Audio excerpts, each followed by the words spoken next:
Мұхтар Әуезов атындағы Мемлекеттік академиялық драма театры 93 маусымның ашылуына арналған салтанатты шараны әдеттегідей өнер ордасының ішінде емес, сыртында өткізді. Арнайы қызыл кілем төселіп, оның үстінен театр әртістері жүріп өтті, ал жиналған жанкүйерлер қошеметке бөледі. Кімге құрық беріп тұрсың?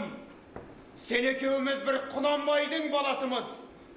Қастың қасы, найза басы селекпек қой.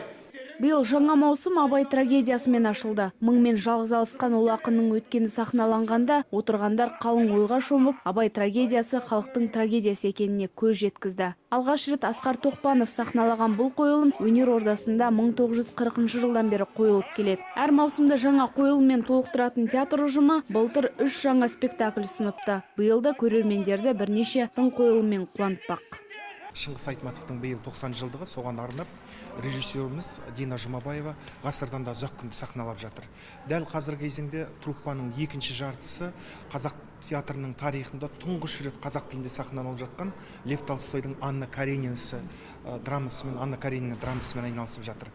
Одан кейін бірден осы айдың ортасында біздің елімізге танымал меценат азамат, Олимпиадалық комитеттің төрағасы, Паралимпиадалық комитеттің Қайрат Боранбаев үлкен демеушілік жасап, Ваня-ағай қойылымы дүниеге келейін деп жатыр.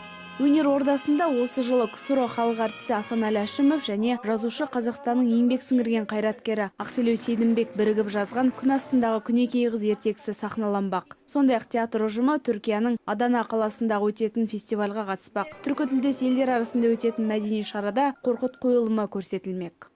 Перизат Көмекбайқызы, Қанат Кегізбаев, Алматы телеарнасы.